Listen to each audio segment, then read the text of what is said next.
Tēnā koutou katoa. My name is Rose Haskell and I run the community services here for whānau āwhina Plunket in the region of Taranaki. It is so lovely to have you all here for our sleep chat tonight. So as you know, sleep is so important for health, well-being and development, but helping your child get enough sleep can be a challenge. So I'm joined tonight by Danielle, and a few of the things that we're going to go through, obviously, sleep, the basics about sleep and why it's so important, what it looks like at different ages and stages from the newborn to the toddler years, the dreaded sleep regressions, expectations around sleeping through the night, and some other common myths, different ways to respond to your pēpi, tips and tricks for settling baby and for handling it when things get difficult. And we're going to share some really exciting news about a new free support service that PlunketLine is now offering. We'll also be answering your questions, so write them out in the comments or send our page a private message if you want your questions answered anonymously. We've got our little run sheet. We'll go for about an hour and then we'll just plop all of your questions in as we go as well. So everybody. Danielle, welcome. So this is your first time on a live with us. We're so excited to have you and thank you so much for your time. How are you? And tell us about yourself. Kia Rose, thank you so much. Kia ora koutou katoa. Good evening, everyone. My name is Danielle. I'm a registered nurse working on PlunketLine, and I've been with Plunket for coming up 8 years now. I used to work in the community and I have a background in neonatal nursing also. I have a son who has just turned 2 and who has not been the best sleeper. So I speak from professional side of things, but also from a mama's side of things as well. So yeah, thank you so much for having me. It's really exciting to be here and to help support you all and your whānau with hopefully some sleeping tips and tricks, and hopefully you can find out some good advice, or even if it's just one wee gem that you can get from this evening, we're here to support you as well. Beautiful, beautiful. And that's probably tip number 1 tonight, is even the best and most knowledgeable of us struggle with sleep regarding our children. So I just want to put it out there that it's super normal that children just don't sleep sometimes, but we'll work together and develop everyone, get a bit of education in there just to make sure you know what's normal and things that you can do as you proceed on your journey to settling your child to sleep. So first things first, Danielle, our first question for the night is, why is sleep so important and why do babies need so much sleep? Good question. So sleep's super important. Obviously, as adults, we can't function without sleep. So same goes for our pēpi and our tamariki. So it's good for all different reasons. For pēpi and tamariki, mainly for growth and physical development, for their brain growth, their mental development, and also to build up all those big building blocks for their immunity. There's a lot going on while baby's sleeping, so that's why sometimes it can be interrupted, because it's not just sleeping for rest, it's sleeping for growth and brain growing and development and all kind of things. Sleep's such a complex topic, and I think that's really important to stress this evening, is that there's kind of no black or white answer to a sleep issue, and what works for some whānau might not work for another whānau. So I think at the end of the day, the good thing to have in the back of your mind with sleep is that if it works for me and my whānau, then that's okay. It may not work for your friend's whānau or your next door neighbor, but if it works for you, that's okay as well.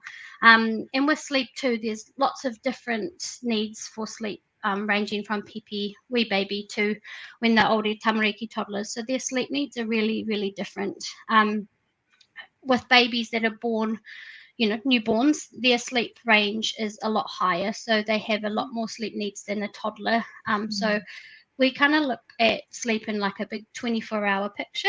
So that's another way to look at it too with sleep, is that trying not to focus sometimes on the sleep or our sleep, rather than looking at the sleep in a bigger picture. So a 24-hour picture. So for example, for babies that are younger, their sleep needs are around 15 to 17 hours out of 24 hours. And then your toddlers, that they may only be up or sleeping for, say, an hour a day, so their sleep needs are a lot different, and they change a lot over the first year too, so it's not always fluid.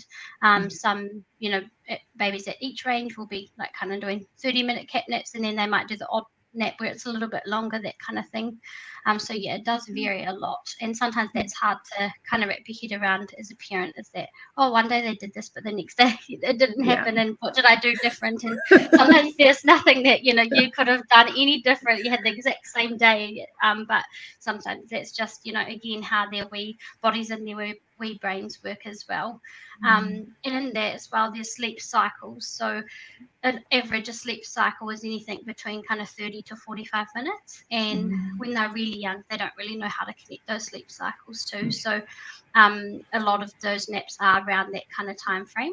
And with babies, they enter, or any child really, they enter kind of different states of sleep. So there's really light sleep, and there's also really deep sleep, which is called REM sleep. Some people may have heard of that term before. So REM is like a dreamy sleep, and non-REM sleep is like light and deep sleep.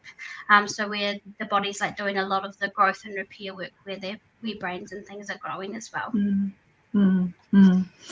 And just starting with our little tiny pēpi, let's talk about newborn sleep, just in terms of, you know, sleep rhythms, day-night confusion, that sort of stuff. Tell us what you know there.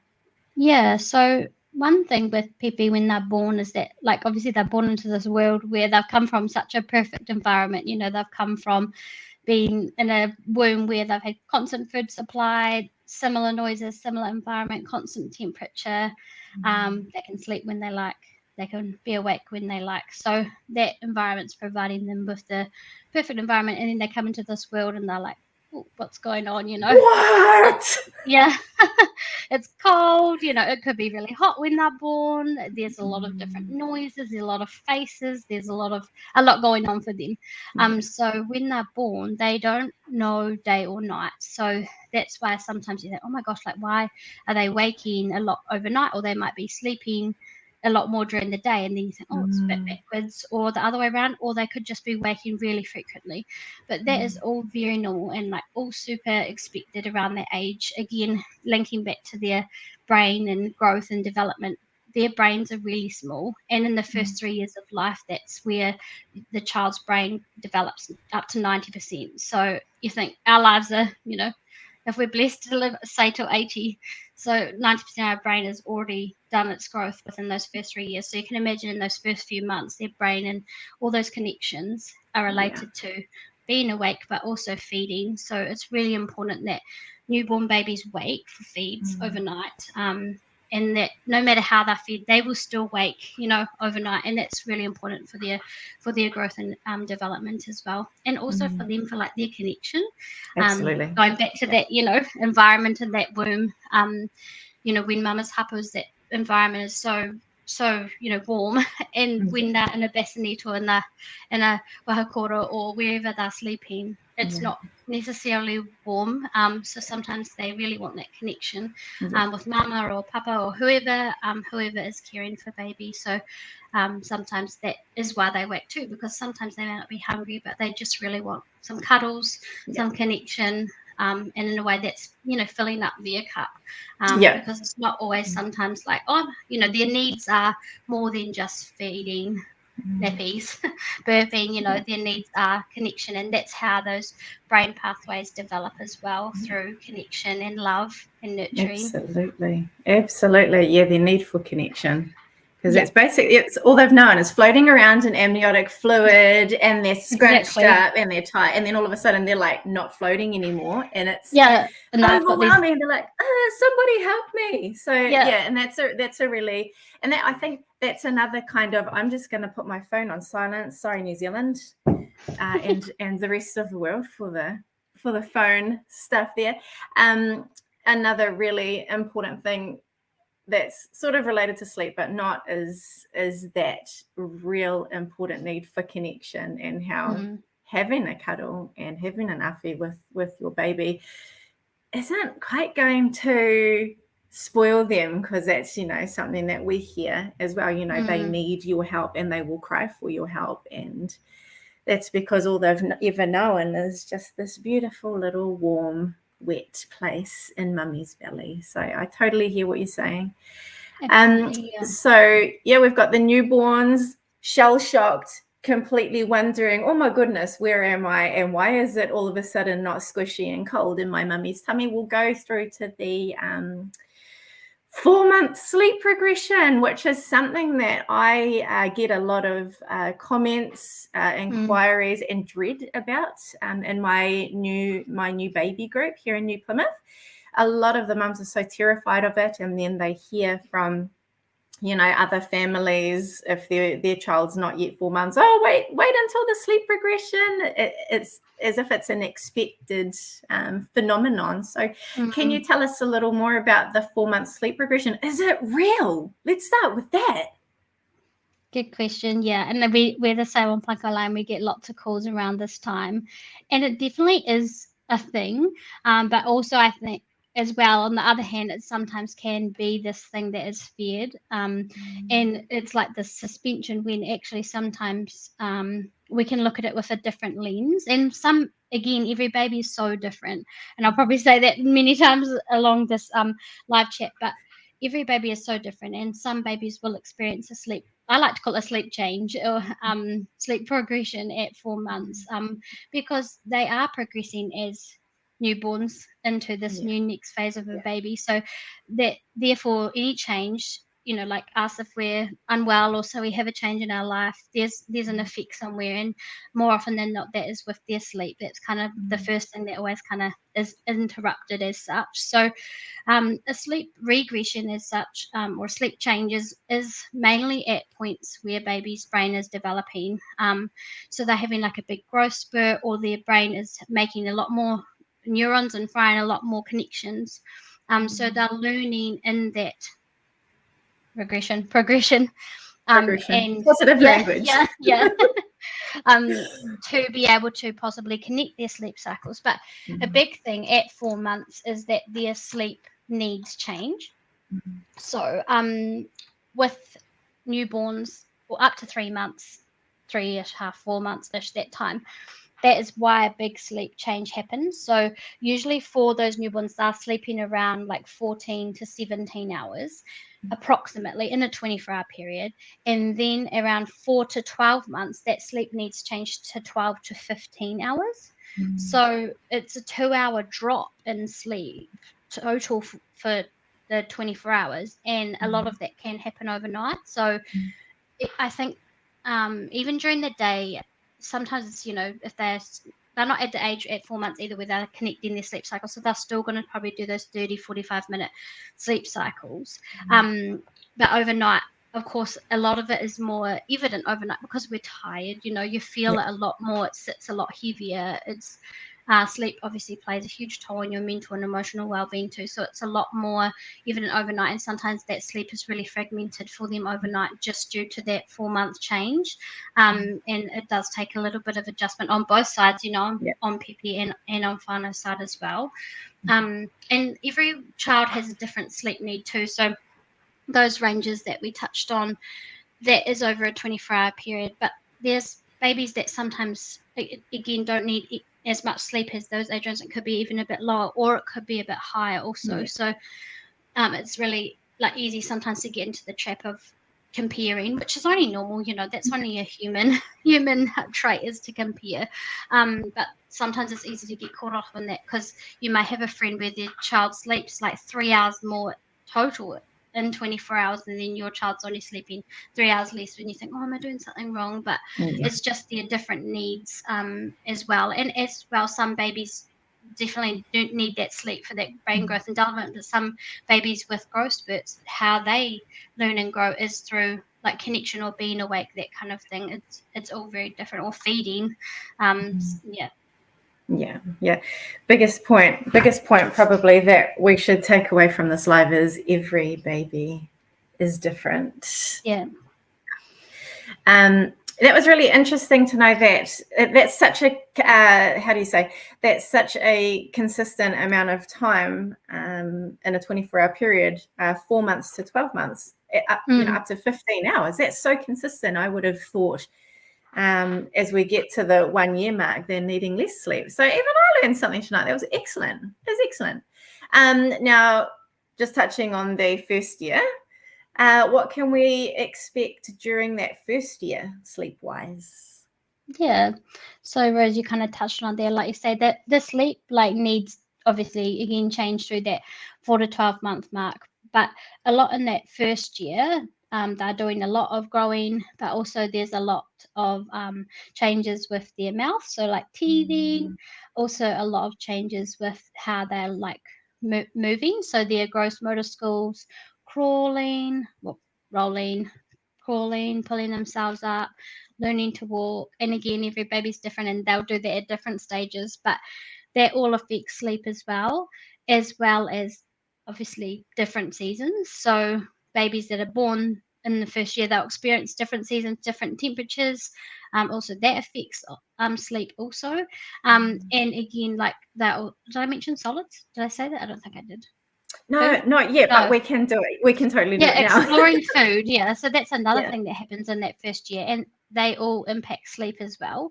And another thing that happens is that babies realize that they are a separate entity to mama or caregiver, so they realize that you're not there, like you're not always there, they're not always attached to you. And again, it's normal if they want to be attached to you because that's their connection and that's their warm and known place.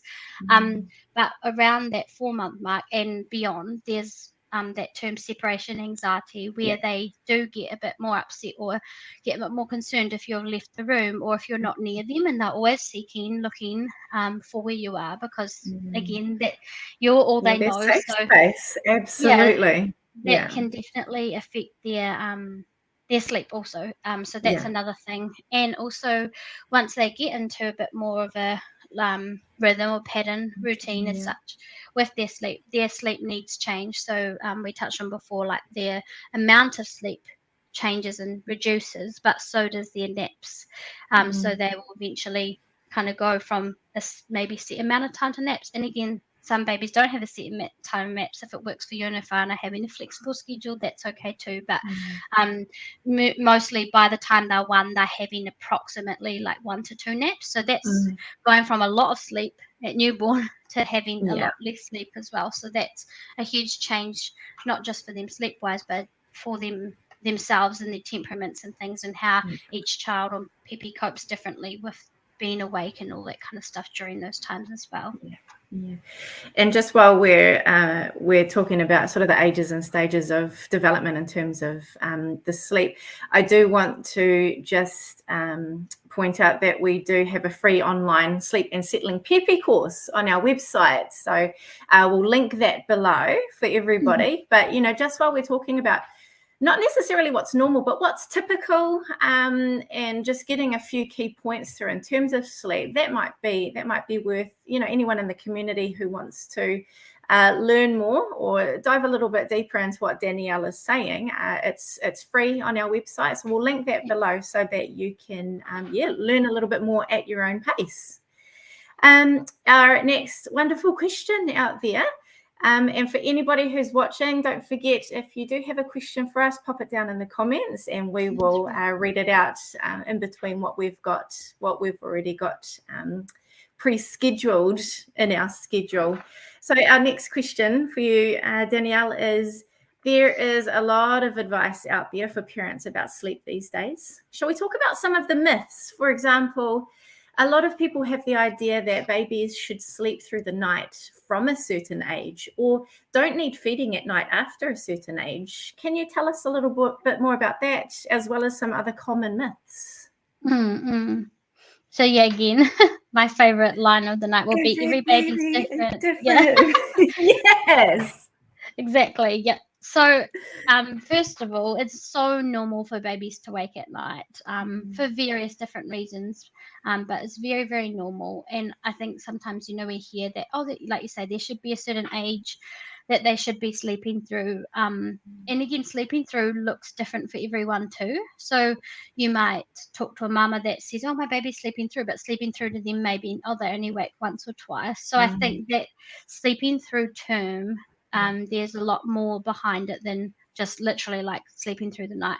But as like adults, I always try to think that like we don't sleep through the night. So why would we expect, our pēpi and tamariki that are growing and changing and having all these different things happening in their lives to sleep through? Like if we're sick or we have a lot on our plate, like our night is disturbed because we can't go to sleep, we can't settle, we're tossing and turning, and 100%. we don't cry. Well, we might cry sometimes if we're really frustrated that we can't get to sleep. Yeah, so, absolutely. I think sometimes we have that adult lens and perspective with sleep for babies. So it's really important as well to reiterate that it's still important for babies to have feeds in the night past 6 months. Sometimes it can even be up to a year or beyond. Again, every baby's so different. So main thing is with this is that if your baby's waking in the night, it's so important to respond to their needs. So that again is more than just a feed, maybe change. It's that connection, and I think as well they wake a lot more for the other reasons other than hunger as well, especially in winter. The temperature's so, depending on what part of Aotearoa you're living, the temperature can be so temperamental, and we wake if we're a little bit cold or too hot, so that can definitely come into it as well. But yeah, very, very normal for babies, even children, to wake. My 2-year-old, he still wakes overnight. Sometimes he sleeps through, and I think for me, when I first became a parent, I think I just assumed that most babies sleep through the night by like 1, like just this generic thing, but a lot of families experience children waking up beyond past that for lots of different reasons. And another thing that crops to mind is sickness as well. When pēpi tamariki are unwell, it's really important to respond to their needs, even if you think, they usually sleep through. When they're unwell, there's a whole kind of different layer of need there too. Like they're unwell, they might need a cuddle, they might need a little bit extra, if they're a bit older, water or something like that, if they've got a cough, that kind of thing. And don't get too caught up like, they won't go back to their normal pattern or whatever their normal was pre that. It definitely does, come back into it once they are feeling a little bit better. But we definitely need to be meeting their needs emotionally and physically, like responding to them and their cues. And as well, like when they're little, we always advise, like on PlunketLine, when they're still feeding, you just kind of feed on demand, responding to them. But once they're a little bit more established, a little bit more older, you can kind of figure out and look at different things across the day in terms of like their solids, if they've had enough food and milk intake, and if that's something that you're maybe worrying about for your baby or your child at the moment, give us a call on PlunketLine, because it's something that we can look at with their food intake and their milk intake during the day, and that can impact on night as well. But we'd never say not to feed them or anything like that overnight. But that's definitely something, if you're feeling like, maybe there's a factor that's contributing to their waking, then we can definitely help with that individually for you guys on PlunketLine as well. Nice. And I've just seen the banner come up underneath us. So 24/7 parenting advice and support, PlunketLine nurses such as Danielle, 0800 933 922. Thank you for that. And that's actually a really important thing to remember, as well as when we as parents are sort of stressing out over sleep, is just remembering that sometimes it is really important to just really remember what life is like for the baby, as opposed to putting an adult lens on it, thinking, okay, this is what I deem appropriate, but is that necessarily what my baby's going to agree to? So that's a really good point, that the adult lens is cool, but sometimes we do need to just remember it from the baby's perspective. So that's a really lovely point. I'm just gonna flick to the comments. We've got a question from the community. So kia ora, Linda, for your pātai. Linda asks, what time would you recommend putting a 17-month-old girl to bed? Linda usually puts her little one to bed around 6 p.m, but little one cries and screams, and understandably we've got one stressed mama. So what advice would you have for wonderful Linda here? Kia ora, Linda. Thanks for sending your question through.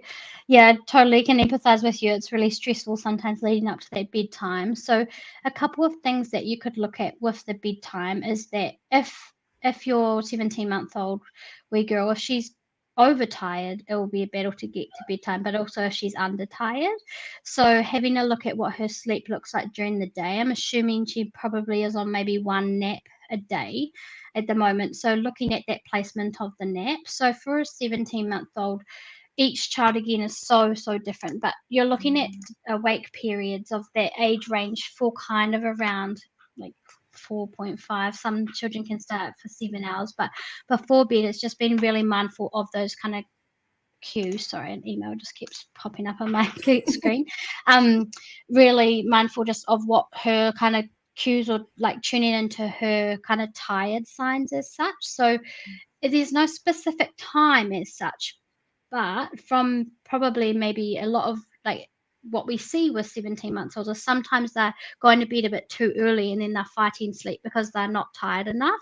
So 6 p.m. could be a little bit on the earlier side. I'm not saying that it is, but if that is the cause of possibly why bedtime is a little bit of a battle, you could always try push it out 15 minutes each night, or the opposite. If you find she's getting too overtired, reduce it 15 minutes each night and just gauge and see if that makes a difference. And one really helpful thing with this age group is that their like bedtime routine is really important leading up to bed because they're so aware of what's going on. So sometimes they can be a little bit hesitant at bedtime, but having like a nice wee routine that's got lots of connection leading up to bedtime is really important too, because their cups will be filled up and they'll be more likely to sleep. Whereas if they feel like they haven't had a lot of that connection, like reading a book, bathing them, having them shower, that kind of thing, doing a feed together, whatever that looks like. Sometimes if they don't have that during the day, especially if they're maybe at daycare, sometimes they get home and they're a bit dysregulated. So sometimes that nice like winding down routine can really be a helpful lead up and helpful foundation into that bedtime. So yeah, hopefully there's something in that answer that can help you a wee bit. If you have any, again, if any of the questions, if you feel like it's not answered or you want to find out more advice or support, PlunketLine's here 24/7 as well, so you can just give us a call. Absolutely. All wonderful points, food for thought there, Danielle. Thank you for that. And we're on a roll with our questions from the community. So what I'm going to do is I was just looking to see if what I'm going to ask you will tie into what has come out of the community. So awesome. I can't quite see that. So I'm really interested in these specific questions from the community. So our next question, our next pātai comes from Alia. So kia ora, Alia. Thank you for your pātai. Alia asks, what sleep patterns do you recommend for a 3-week-old baby? And do you recommend waking them up for feeds or letting them sleep? Super legit question, and one I get in my new baby groups all the time. So tell us your wisdom, oh wise one. Thanks, Alia, for your question. So sleep patterns for a 3-week-old are very fluid. So there's no patterns really at all. So they'll just wake and feed on demand as such, and they'll sleep on demand. So there's not really any kind of pattern to their sleep. We touched on a little bit before, like they don't know day or night. So their sleep varies. As hard as it is, it's a huge adjustment. I totally appreciate that newborn phase is relentless and it's really hard with the sleep deprivation. But yeah, there's kind of no pattern to their sleep as such. There's some things that you can do to help support them to sleep. But again, sometimes it doesn't work because they just really want that connection. There's something that we're going to touch on later, which I can just cover now because it's a little bit just further down. Different ways to support baby to sleep. So with a 3-week-old, their wake time is going to be very, very short. So tops an hour. And then their sleeping and hunger cues are very similar. So sometimes it can get a bit confusing, like, are they tired? Are they hungry? A good kind of rule of thumb with any kind of newborns is to just try a feed. If they've just had one, then you can kind of rule that out. But kind of go through that and then check their nappy, that kind of thing. And you can support them with sleep with kind of having some like connection. So they might fall asleep on you, doing some skin to skin, which is great for any age. Swaddling, patting them, rocking them, that kind of thing can help soothe them to sleep. So if you're finding that they're kind of getting a bit overtired and you're thinking, oh, they're really hard to get to sleep at that three week mark, it may just be that they're a little bit overtired. So sometimes doing some of those things to help support them to sleep just before that mark can just help them ease into that sleep. But yeah, with a 3-week-old, there's no kind of pattern as such, but best thing to do is like kind of help support them to sleep with that connection. So cuddles, a lot of them are contact naps, which is again very, very, very normal. Yeah. And we don't sorry, I said the question I didn't answer there last. Do you recommend waking them up for feeds? So it's hard, of course. Yeah, it's tricky because every baby's so different. But at 3 weeks old, we'd recommend, yes, they still need to have feeds. But if they're sleeping, they're probably not sleeping through. So probably we wouldn't leave newborn that period to sleep longer than 3 to 4 hours. But again, that's very dependent on pēpi. So if your pēpi isn't growing as well, or midwife has indicated there's some needs there for feeds, that kind of thing, that's definitely very individual. So again, it would be worth discussing with your lead maternity provider if there is something that they feel comfortable, if baby's sleeping a bit longer at night time, which is great, how long they'd recommend, but usually nothing more than 3 to 4 hours at that age. Cool. Really, really, really good to know. And just staying on we're going from a 3-week, a newborn, to an infant. So Charlotte, kia ora Charlotte Fuipatai, thank you for commenting this evening. Charlotte says, my 4-month-old is catnapping during the day and up every 2 hours a night. Yeah, it's legit. What do you suggest to help lengthen it? Yeah, that's really tough. Kia ora Charlotte, thank you for your question. Reassuring it's very normal for catnapping at that age, and we touched on it before, like that sleep change at 4 months is huge. So sometimes any changes that you may want to like make at that age, sometimes the infant pēpi doesn't respond so well because there's too much going on developmentally. So at that age, very normal to catnap. With lengthening of naps and connecting sleep cycles is usually kind of around 6 to 8 months. So you're kind of looking at that age range to start to connect the sleep. And again, overnight, that will happen with age. I know as frustrating as it is, it's not really like anything that you can do. Those things that we touched on before, like the rocking, the petting, the shushing, that kind of thing, those things to support pēpi to sleep, can help with that transition and helping transition those cycles. But at that age, it's really tricky because they're not in that developmental headspace to lengthen. So sometimes there's things that you can do to kind of help preempt it. And then around that kind of 6 to 8 month mark, that's when it will start to get a little bit easier. But I do appreciate, it's not very easy when you're going through it at that time.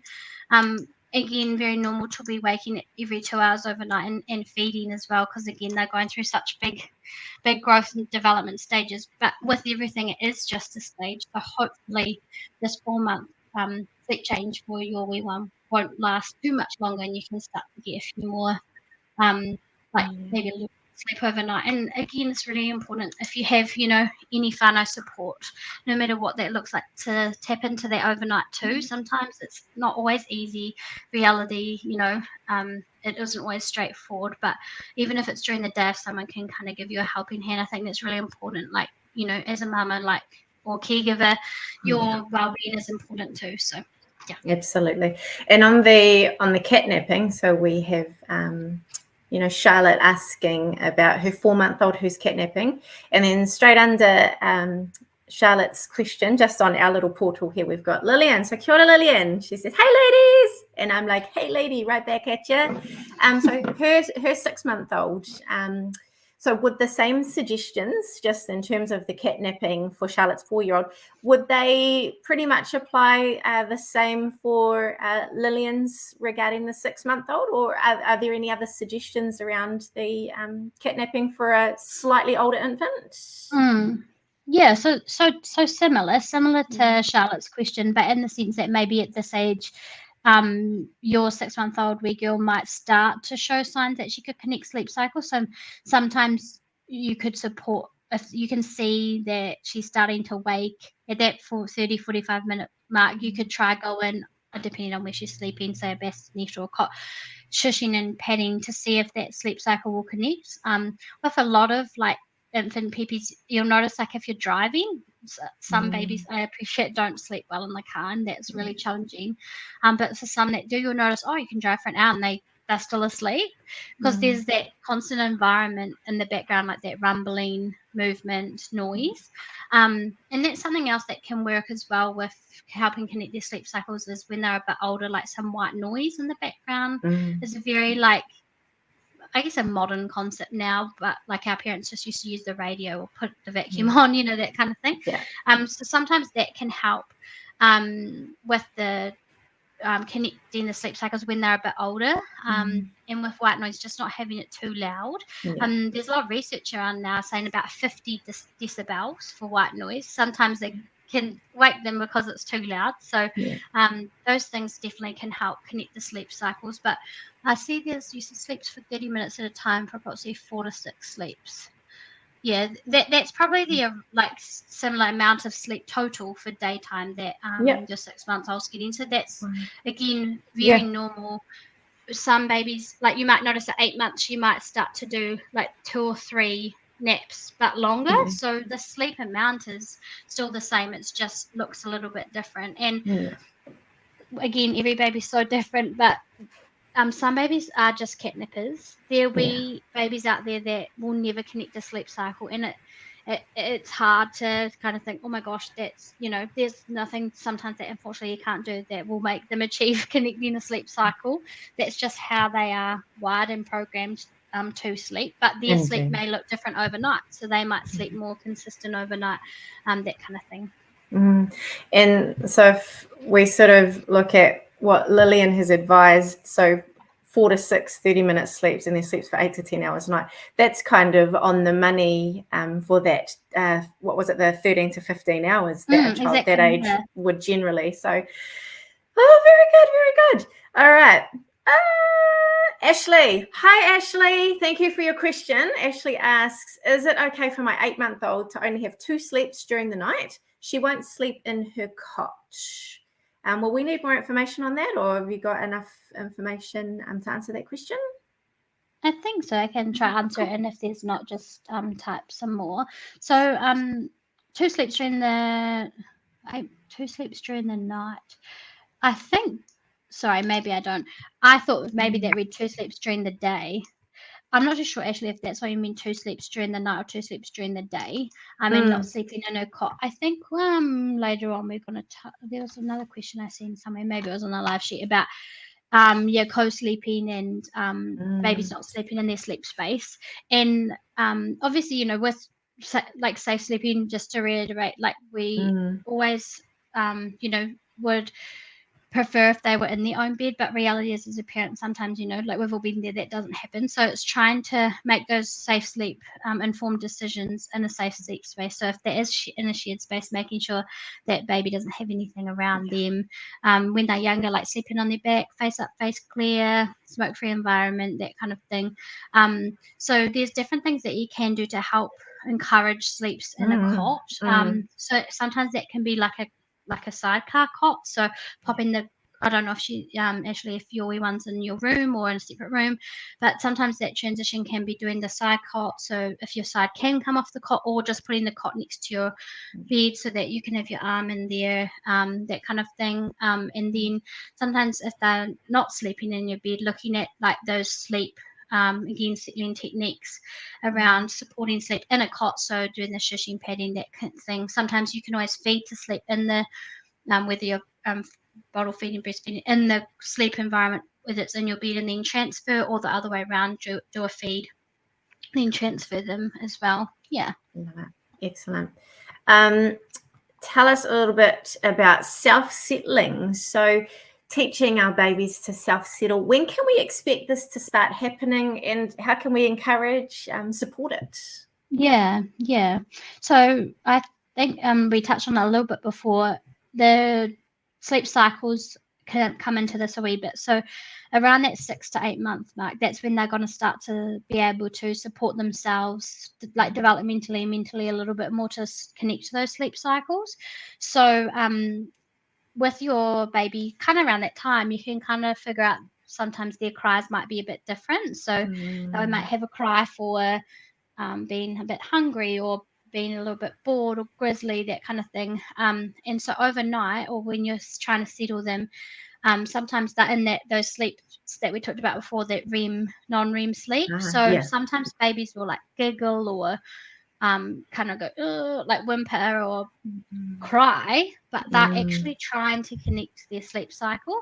Sometimes I'm guilty of it. You're in a hurry, or not in a hurry, you're in a hurry to get in there to be like, oh, are you okay? Or you see them moving and you're like, oh, I gotta wake up. And so I think sometimes listening out or trying to tune into their different cries and responding to their cries. So we would never, advocate to leave babies to cry at all, but sometimes it can be, okay to leave them if you're like standing right by the door, or you're right there just to hear them, to see if their cry kind of winds down. If it's winding up, there's a need there. So definitely go in, reassure them, feed them, cuddle them, whatever you need to do on that.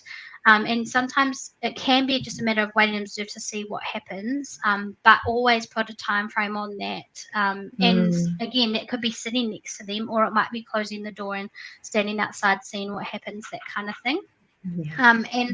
There's, we touched on before, like the techniques to help settling, but there's quite a good one to remember, like the 5 S's. So it's like swaddling, shushing, swinging, in like side stomach position, and sometimes sucking for like colicky babies, whether it's their hand or a pacifier. Sometimes that can help connect their sleep cycles as well. Excellent. And I missed the question above that one, which is daytime naps. Is it really important for babies to stick to a schedule, like having a 2-hour lunch nap? This might have tied in nicely to the what we were talking about before about the cat naps. Yeah. So again, every baby's so different. But it can be if that is what your baby needs. So some babies will have like a 2-hour lunch nap, and it is such a thing that has become like this 2-hour lunch nap.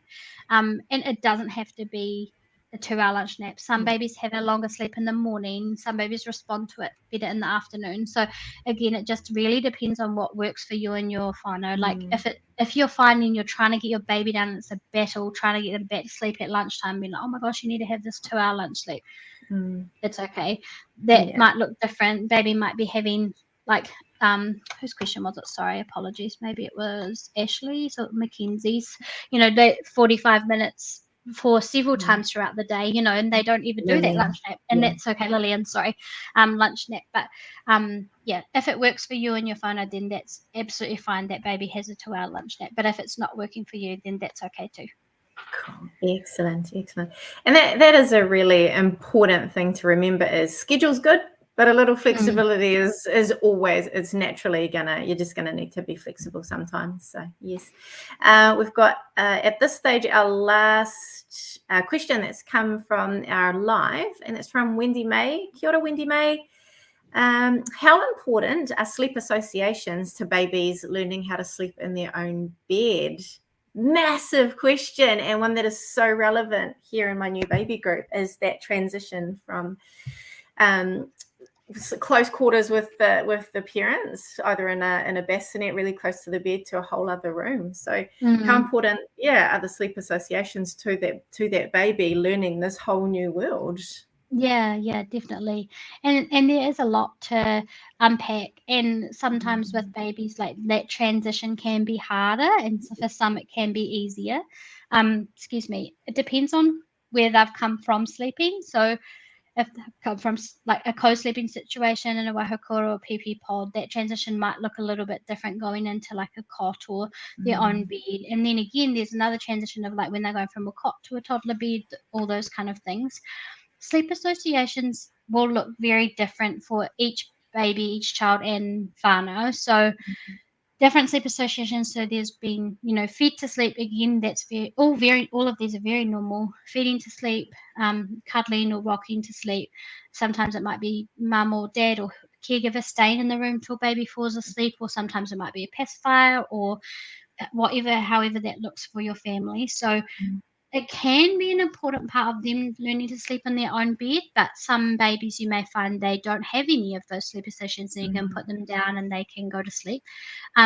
Sometimes if they're going from sorry, Wendy, I'm not sure if that you're talking from going from like a bassinet to a cot, but if they are going into a cot, obviously that physical environment is a lot bigger too, and so sometimes they're rolling around and waking up and that kind of thing. So some babies will need a bit more support of some type of sleep association to be able to go back to sleep, because they're like banging their head onto the side of the cot or something like that. And some babies' sleep associations might be using like a sleeping bag or a sleep suit, those kind of things as well. So they're all sleep associations, as well as like what is done leading up into bedtime as well.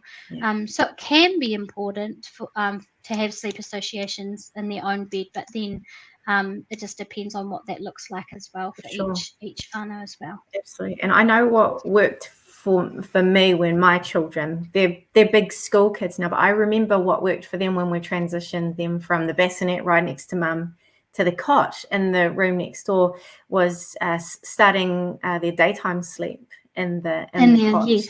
And then hopefully they just, got used to that. There was a little bit of brightness, there was a little bit of noise, so it didn't seem so daunting. And I think it might have been more of a benefit for me as the mother, because it was during the day, it felt a lot more pleasant too. Easier. That's where my association started. So maybe if that works for the community, it might, if it worked for me, it might work for people out there as well.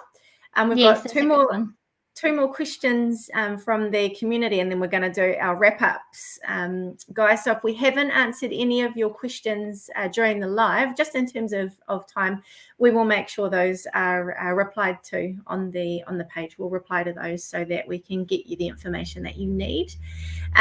So Carolyn asks, kia ora, Carolyn. What does laughing in baby's sleep mean? It's very cute, she said. It's very cute. So does that have any certain significance? It's adorable, isn't it? Yeah. So we touched on that a little bit before. Sometimes they'll laugh or cry in their sleep. That's that kind of the rapid eye movement sleep. So they're in that kind of dreamy state. And like us, we dream, we snore or speak words. Sleep talk, absolutely. Sleep talk, yeah. Baby sleep talk, yeah. And it's very sweet. Or sometimes they might do those wee smirky smiles, which are just like, oh my gosh, they're smiling. Yeah. They're having really pleasant dreams. Yeah, it always makes you happy thinking, oh, they must be having a happy dream. 100%. And Chanel asks, kia ora, Chanel. My bubs is almost 3 months old. I get him to sleep in my arms. He'll be asleep for 20 minutes. I lay him down, and 10 minutes later, he is wide awake. We've got wide in capital letters.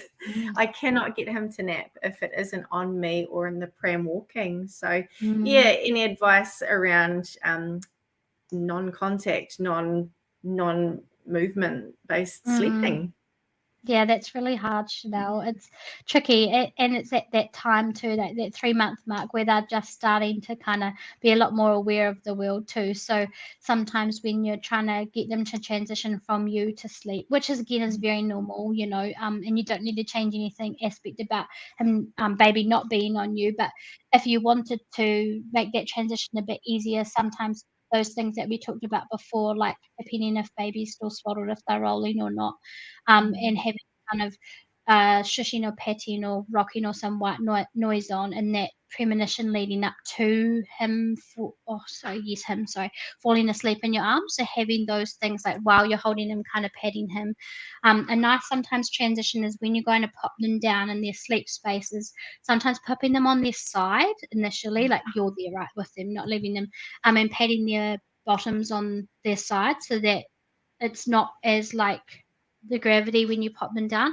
If you are popping them down back flat, sometimes popping them down by their feet first and then their head it makes that transition a bit easier, rather than doing head and feet, because they're kind of that gravity and feeling makes them feel like they're kind of like falling. Yeah. So that could help. But again, very normal. Sometimes they just wake because you're nice and warm and the bed or wherever their sleep spaces isn't. So in winter, sometimes it can be a good idea to, if you've got like a wet bag, probably wants a hot water bottle just with like the safety of it. But if you've got a wet bag or something, heat it up, and then you pop it in their bassinet or their sleep space about 10 minutes before they're going to sleep. And then when you're going to transfer them in, take it out. Don't leave it in there. Take it out and then put them in. Sometimes just that warm, like an electric blanket as such, can help with then transition as well. And yeah, like you mentioned, Chanel, like walking in the pram can be easier because there's that constant movement, that constant environment. So trying to think about what things at home you can try to make kind of that constant sleep environment similar. So some of those things we touched on before might help a wee bit as well. Yeah, nice. Constant sleep environments. That's a really good phrase to know, especially when it is constant sleep environment. Right. Pram to bed, mum to bed. I totally get that concept. And if there is one thing I wish I'd known back then that I'm learning right now, it's that concept, constant sleep environment. All right. Second to last question of the night. And then, Danielle, I might let you go and enjoy your night, maybe. What would you say to the parents out there who are really struggling with sleep, who might be thinking that they're doing something wrong or failing their baby? Yeah, that's like a very valid feeling as a parent. When your baby's not sleeping, you think that you are failing, which you're not. Sleep is such a huge focus, on parenting. And also, like, we're always wanting to know more about sleep, but sleep or lack of sleep isn't any reflection on anyone's parenting. So your baby isn't a bad baby or your child's not a naughty child because they're not sleeping, and the vice versa goes for you guys as parents. Sleep is not predictable. It's very not linear. It's up and down. We again touched on before, like we have nights that we struggle to get to sleep. We have nights where we're cold or we're hungry. So it's very normal for babies to wake because of the same. So know that you're not failing as a parent if your baby's not sleeping. It is frustrating and it's really hard when you're in the depths of sleep deprivation. And if you are feeling like, at the point where you're just like, I cannot deal, like I'm so sleep deprived, baby's crying, I don't know what to do. The best thing that you can do for yourself and your baby is popping baby in a safe space, taking a minute, taking a breather, whether that means stepping outside, for a couple of minutes, or ringing someone to come and support. Ring PlunketLine. We're always there 24/7, so there's always going to be someone on the end of the phone to talk to. So yeah, it's very one of those things that's, if something's not working for you, that's okay. If you talk to someone else and you find that's working for them and your child is not working for you, that's okay also. So it is a process, sleep, and it isn't straightforward, and it does change.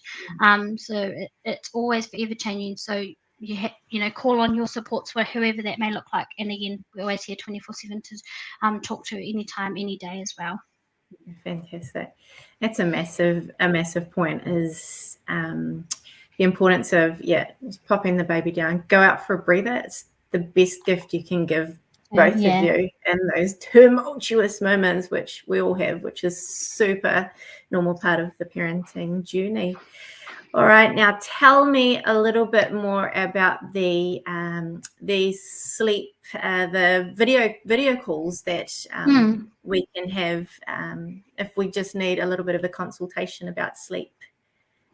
Yeah, so PlunketLine, we're here 24/7, but we have Plunket nurses that you can talk to, but we have a new service that's coming in for video calls. So you can either ring PlunketLine to book, or there's going to be a website tab on our Plunket website that you can book for a free consultation with one of the PlunketLine nurses doing a sleep video call. So you don't need to be enrolled with Plunket as well. So if your Wild Trial provider is another tamariki provider, or you don't have a Wild Trial provider, anyone can give us a call, go to our website to book an appointment online.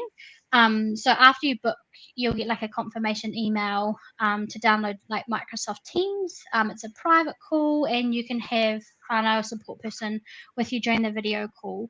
And so you'll chat with one of the Plunket nurses around like a sleep, what babies or your toddlers or preschoolers sleep looks like.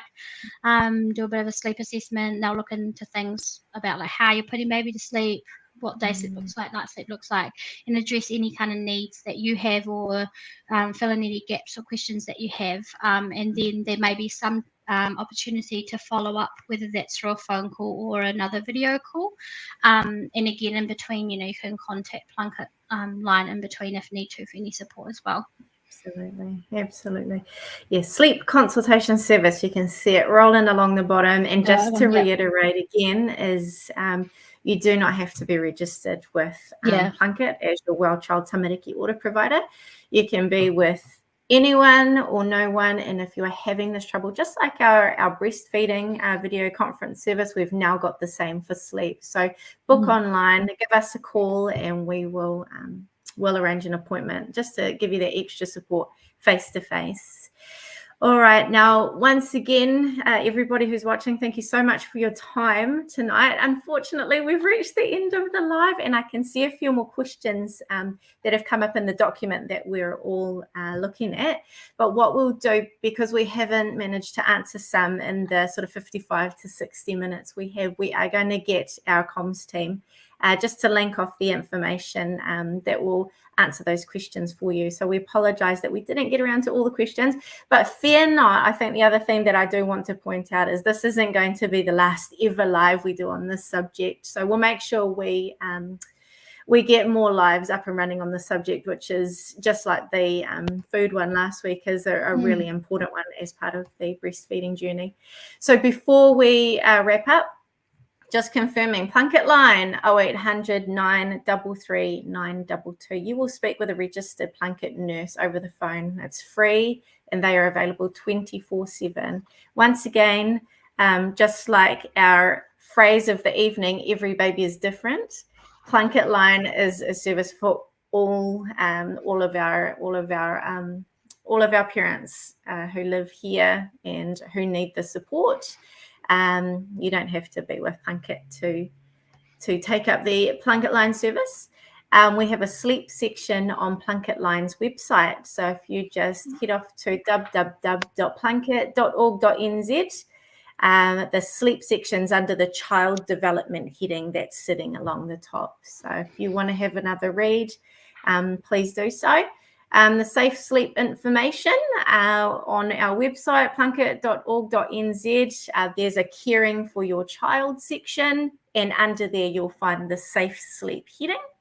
Most importantly, the thing that we're really excited to let everyone know about tonight, our online sleep consultation service. So once again, anybody who needs it, please give us a call, 0800 933 922, or book online.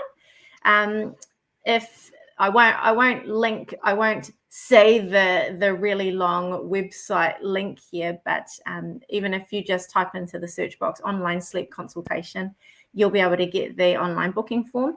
And as I mentioned earlier in the live, we do have a free online sleep and settling pēpi course, which will just give you a little bit more information and insights as to the world of sleep and our babies. And that is a course that you can do at your own pace, just to learn a little more about that world.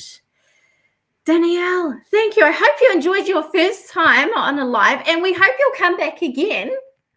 It's been really good. Thank you for having me. Yeah, we'd definitely love to do another live, and sleep's such a big topic, so there's lots more to explore. And like Rose said, if you have any other questions, either write them down or keep them for next time. And yeah, we can kick into lots of different things, and even we didn't have time today, but chat about like older sleep, like sleep when they're older. Like over 1 year old and things like that, because it doesn't mean that because they turn a certain age there's no age without sleep challenges. So yeah, definitely. Absolutely. No, thank you so much for having me, and yeah, thank you everyone for watching and tuning in this evening. Totally. Thank you so much, Danielle, and everybody out there.